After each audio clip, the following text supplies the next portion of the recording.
Thank you, Natasha. Let me continue the presentation. I will explain about information questions.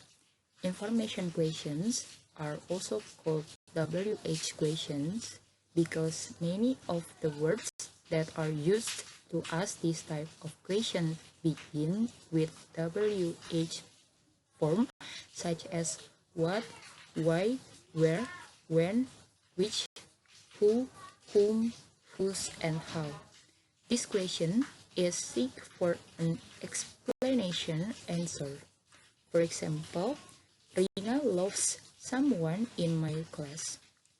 If we change the sentence into information question, we need a dummy auxiliary such as do, does, and did, which is placed after who because the sentence doesn't have an auxiliary verb.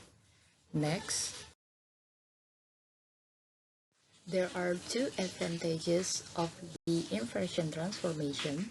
The first is we don't have to work with two types of auxiliary verb, one occurring at the beginning of the sentence and the other in the usual position in verb phrase.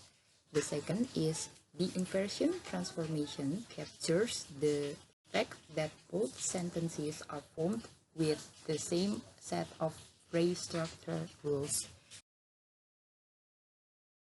That's our presentation. Thank you for the attention and wassalamualaikum warahmatullahi wabarakatuh.